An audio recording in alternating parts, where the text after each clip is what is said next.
Okay, तो आज की वीडियो में हम जो डिस्कस करेंगे वो करेंगे कंकाल तंत्र। तो ये वीडियो जो है काफ़ी इंपॉर्टेंट है अगर आप लोग तैयारी कर रहे हैं यूपी पेट एग्ज़ाम के लिए या फिर यूपी से रिलेटेड किसी भी वनडे एग्ज़ाम के लिए। तो जो है आप हमारी वीडियोस को देख सकते हैं। यूपी पेट के लिए जो है हमने ऑलरेडी कई सारी वीडियोस डाल रखी हैं, हर एक टॉपिक पर आपको वहाँ पर वीडियोस मिल जाएगी। पूरा सिलेबस जो है हमने कवर करवा कर एक प्लेलिस्ट बना रखी है यूपी पेट के नाम से। आप उस प्लेलिस्ट में जा सकते हैं, हमारी सभी वीडियोस को देख सकते हैं। लिंक मैंने इस वीडियो की डिस्क्रिप्शन में दे दी है और इस वीडियो के एंड में भी आपको जो है लिंक मिल जाएगी। तो चलिए आज का वीडियो जो है शुरू करते हैं। कंकाल तंत्र। देखिए, कंकाल जो होती है जिसे हम अस्थियां कहते हैं, हड्डियां कहते हैं। तो ये जो हड्डियां होती हैं या जो कंकाल होते हैं ये दो भागों में बांटे गए हैं। एक होता है एक्सोस्केलेटन, एक होता है एंडोस्केलेटन। एक होता है बाहरी कंकाल और दूसरा जो होता है उसे कहते हैं हम अंत्य कंकाल। तो जो मेन पॉइंट है वही मैं आपको बताते हुए चलूँगा, ठीक है। कंकालीय ऊतक की अगर हम बात करें तो एक होता है बोन और एक होता है कार्टिलेज, ठीक है, जिसे हिंदी में कहते हैं अस्थि और उपस्थि। इसमें भी हम विस्तार से चर्चा करेंगे। तो सबसे पहले बात करते हैं अस्थि की, जिसे हम हिंदी में कहते हैं, इंग्लिश में कहते हैं बोन। तो बोन कुछ इस प्रकार की होती है। इसके ऊपर का जो परत होता है, ठीक है, ये जो परत होती है इसे कहते हैं हर्वेंशियन नाल, ठीक है, इसे हम कहते हैं हर्वेंशियन नाल। और इसके बीच में जो होता है उसे हम कहते हैं बोन मैरो, ठीक है, अस्थि मज्जा भी जिसे हम कहते हैं।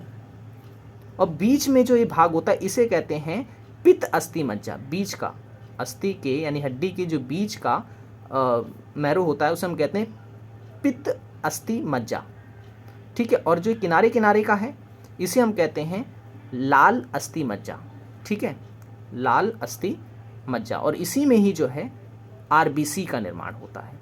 और बीच वाले में जिसे पित्त अस्थि मज्जा कहते हैं हिंदी में, इसमें डब्ल्यूबीसी का निर्माण होता है, ठीक है। तो आरबीसी और डब्ल्यूबीसी का निर्माण कहाँ होता है? तो अस्थि में होता है। ये चीज़ आपको याद रखना है।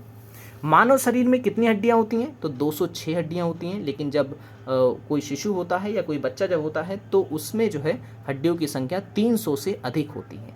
जैसे जैसे वो बड़ा होते जाता है उसमें जो हड्डियाँ जो हैं वो जुड़ते जाती हैं, जिससे कि हड्डियाँ फिर कम हो जाती हैं, ठीक है। अच्छा, अस्थियों की कोशिका जो होती है उसको कहते हैं ऑस्टियोब्लास्ट, ठीक है। और अस्थियों का अध्ययन यानी कि जो हड्डियों के बारे में पढ़ाई करते हैं उसे हम क्या कहते हैं? उसे कहते हैं ऑस्टियोलॉजी, ठीक है, ऑस्टियोलॉजी। जो हमारी हड्डी होती है, हमारी जो हड्डी होती है यानी अस्थि जो होती है, इसमें 38% प्रोटीन होता है और 62% जो है कैल्शियम और मैग्नीशियम होता है, ठीक है। कैल्शियम और मैग्नीशियम कितना होता है? 62% होता है। ओके, कार्टिलेज यानी कि उपस्थिति की अगर हम बात करें, उपस्थिति की, तो ये जो है कैल्शियम और मैग्नीशियम जो है इसमें नहीं पाया जाता। ये चीज़ आपको याद रखना है। जो कार्टिलेज होता है इसमें कैल्शियम और मैग्नीशियम नहीं पाया जाता है, ठीक है। इस कारण ये जो है कठोर नहीं होता, ठीक है। जबकि हड्डी जो होती है वो काफ़ी कठोर होती है। क्यों? क्योंकि इसमें कैल्शियम और मैग्नीशियम पाया जाता है। और कार्टिलेज जो होता है इसमें कठोरता नहीं होती है क्योंकि इसमें कैल्शियम और मैग्नीशियम नहीं पाया जाता है। और एक मुख्य पदार्थ से बनी होती है जिसे हम कहते हैं मैट्रिक्स, ठीक है, मैट्रिक्स। अस्थियों की अगर मैं बात करूं तो खोपड़ी में कितनी अस्थियां होती हैं? तो इसमें 8 अस्थियां होती हैं, ठीक है, यानी कि 8 हड्डियां होती हैं। ये भी एग्जाम में पूछा जाता है। चेहरे में कितनी हड्डियां होती हैं? तो 14 हड्डियां होती हैं। कान में कितनी हड्डियां होती हैं? तो 6 हड्डियां होती हैं। और इस तरीके से जो है हेड में तो 1 हड्डी होती है, ठीक है। तो टोटल सिर में कितनी हड्डी हो गई? तो 29 हड्डी होती है टोटल।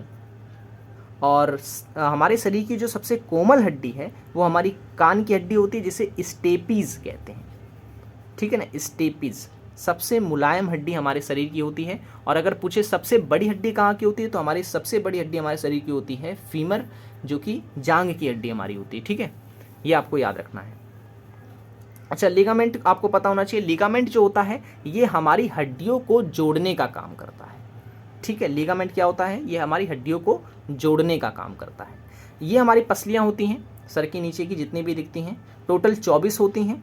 और जो ऊपर की ये बीच की जो आपको दिख रही है इसे स्टर्न कहते हैं, ठीक है, इसे स्टर्न कहते हैं। और जो नीचे का होता है इसे डायफ्राम कहते हैं। और जो डायफ्राम होता है ये हमारी सभी पसलियों को संभालता है, मतलब एक तरीके से सपोर्ट देता है, ठीक है। ये भी आपको जो है इसमें याद रखना है। अब थोड़ी और बातें जान लेते हैं, जैसे कि मानव शरीर का ढांचा बनाने वाला अंग जो है वो कंकाल तंत्र कहलाता है।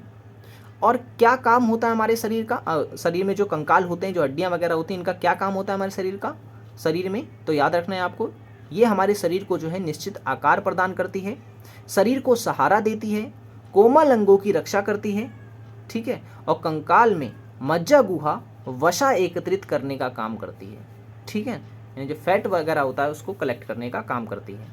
और कंकाल में कैल्शियम और फास्फोरस संचित होता है, यानी इकट्ठा होता है। कंकाल तंत्र दो प्रकार के होते हैं, जैसा कि मैंने आपको बता दिया, बाहरी कंकाल और अंत्य कंकाल। और मानव में कितनी हड्डियां होती हैं? लगभग 206, और जब वो बच्चा होता है तो उसमें कितनी होती है? लगभग 300 से। अब जो पॉइंट मैंने आपको बताए थे वो सब यहाँ पे लिख दिए हैं मैंने, जैसे कि अस्थि जो होती है ये हमारे शरीर की ठोस, कठोर एवं मजबूत संयोजी ऊतक की बनी होती है। ये इसके जो है मैट्रिक्स में कैल्शियम और मैग्नीशियम पाया जाता है, इसी कारण जो है ये काफ़ी कठोर होती है, ठीक है, और इसमें लवण भी पाया जाता है। और अस्थि के चारों ओर दोहरा आवरण होता है, और जिसे जो है परिअस्थिक भी कहते हैं। और मोटी लंबी अस्थि में जो है खोखली गुहा होती है, जिसे मज्जा गुहा कहा जाता है, ये भी मैंने आपको बता दिया, ठीक है। और अस्थि के सिर पर जो है लाल और बीच में पीलापन होता है, जैसे मैंने कहा था कि जहाँ पे WBC और RBC का निर्माण होता है, ठीक है। और ये भी मैंने आपको बता दिया कि अस्थि में जो है RBC और WBC का निर्माण होता है। उपस्थि जिसे हम कहते हैं, कार्टिलेज कहते हैं जिसे हम इंग्लिश में, इसके बारे में मैंने आपको बताया कि ये जो है एक प्रकार का संयोजी ऊतक से बना होता है, और ये जो है अर्धठोस, पारदर्शक और लचीले ग्लाइकोप्रोटीन से बना होता है। ये आपको याद रखना है किसका बना होता है, तो ग्लाइकोप्रोटीन से बना होता है। और इसके बीच छोटी छोटी थैलियाँ होती हैं जिसे लैकूनी कहते हैं, ठीक है, क्या कहते हैं? लैकूनी कहते हैं। और उपस्थि के चारों ओर जो है एक प्रकार की झिल्ली भी होती है जिसे पेरिकॉन्ड्रियम कहते हैं, ठीक है। और स्टर्म के बारे में मैंने आपको बता दिया, स्टर्म जो है वो पसलियों को जोड़ने वाली हड्डी होती है, बीच की जो होती है, जिसे मैंने आपको दिखाया था इस तरीके से, ठीक है। तो आई होप कि ये वीडियो जो है आपको पसंद आया होगा। वीडियो पसंद आया हो तो लाइक ज़रूर करें, चैनल को सब्सक्राइब नहीं किया तो ज़रूर कर लें, और पहले की वीडियो अगर आपने नहीं देखी है तो आप उसे जो है ज़रूर देखें, लिंक मैंने डिस्क्रिप्शन में दे दी है, जहाँ पर आपको जो है सभी टॉपिक्स पर वीडियोस मिल जाएगी, और इस वीडियो के एंड में भी आपको वीडियो मिल जाएगी। सो मिलेंगे अब नेक्स्ट वीडियो में। Thanks for watching this video.